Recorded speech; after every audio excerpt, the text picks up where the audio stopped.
Olá, companheiros. Eu sou o Thiago Pires, sou militante do coletivo João Cândido, o coletivo de negros do Partido da Causa Operária, e hoje, no Tição, programa de preto, vamos abordar o tema do 13 de maio de 1888, a chacina do Jacarezinho, Rio de Janeiro, 2021.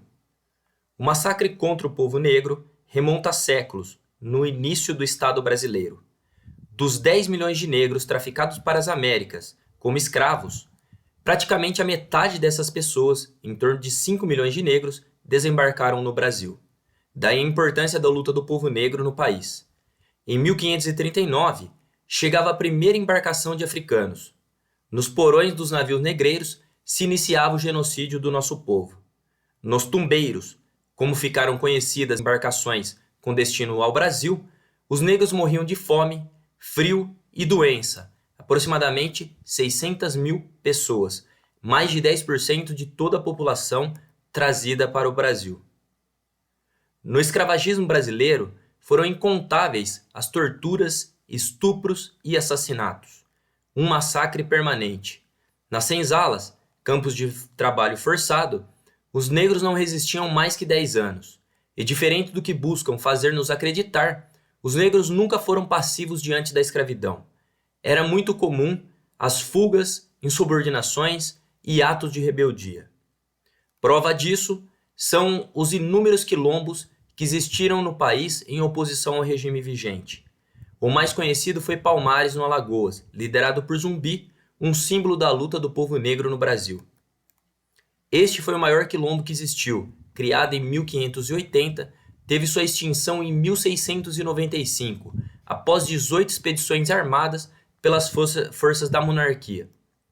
A existência do Quilombo dos Palmares foi inspiração para a criação de outros quilombos e abriu caminho para o fim da escravidão no Brasil. Revoltas aconteceram por todo o país, no Mato Grosso, Minas Gerais, Maranhão, Rio de Janeiro, Espírito Santo, Pernambuco. Na Bahia, a Revolta dos Malês em 1835 foi a expressão mais concreta do movimento abolicionista do ponto de vista político.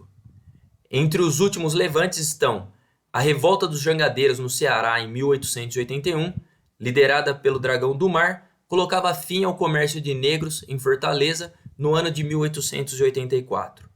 E a Revolta do Cantagalo em São Paulo, 1885, que aos gritos de Viva a Liberdade expressava a crise terminal do regime de escravidão no Brasil. Para evitar o desenvolvimento de uma guerra civil que poderia ter como desfecho a revolução, como aconteceu no Haiti, a monarquia na figura da princesa Isabel foi obrigada a manobrar através da Lei Áurea, assinada em 13 de maio de 1888. Depois de décadas de luta, praticamente um século, onde as lutas do povo negro se misturavam ao conjunto do movimento operário, a Constituição Federal de 1988, que resulta de mais uma manobra da burguesia diante da vitória dos trabalhadores sobre a ditadura militar iniciada em 64, assegurou, pelo menos no papel, os mesmos direitos aos negros que toda a população do país. Na prática, os negros continuaram a ser cidadãos de segunda classe, sem a garantia de suas condições materiais de vida.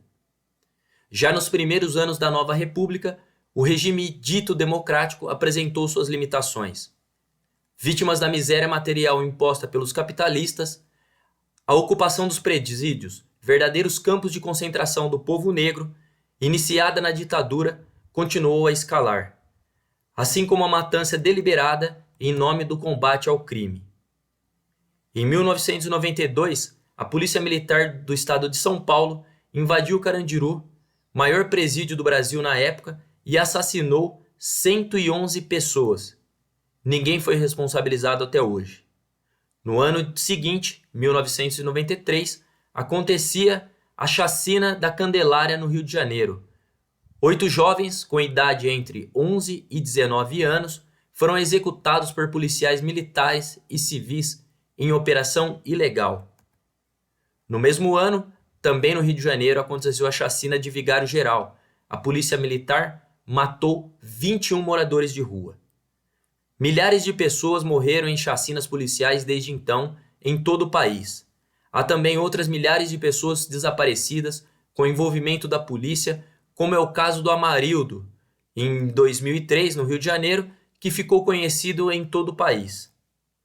O número de execuções é maior se considerar os casos com alteração da cena do crime e também o descarte de corpos. O golpe de Estado no Brasil em 2016 aprofundou ainda mais a violência do Estado contra a população negra. A ascensão da extrema-direita ao poder foi uma espécie de aval para a violência policial. O presidente ilegítimo Jair Bolsonaro é defensor do excludente de licitude, que isenta os policiais de seus crimes. Wilson Witzel, então governador do Rio de Janeiro, defendeu que a polícia do alto de helicópteros acertasse a cabeça dos potenciais criminosos. João Dória, em São Paulo, criou um batalhão ainda mais sanguinário que a Rota dentro da Polícia Militar. O último protesto, antes da pandemia, foi contra a chacina de Paraisópolis, em dezembro de 2019, uma clara repressão à cultura de periferia. A PM de São Paulo foi responsável pela morte de 9 jovens com idade de 14 a 23 anos. Ainda em 2019, a execução do músico negro Evaldo dos Santos, com 80 tiros de fuzil, pelas Forças Armadas do Exército Brasileiro no Rio de Janeiro, provocou grande indignação. Em 2020, a morte de João Pedro, de 14 anos, em operação da Polícia Federal, na comunidade de Salgueiro, em São Gonçalo, Rio de Janeiro, com o impulso da onda de protestos em todo o mundo pela morte de George Floyd nos Estados Unidos, obrigaram as organizações a furar a bolha da pandemia, ainda que timidamente compareceram às ruas. Em novembro, com a morte de João Alberto, mais uma vítima de corporações privadas em supermercado, resultou em mobilizações mais intensas, que terminaram com uma loja da rede Carrefour incendiada na cidade de São Paulo.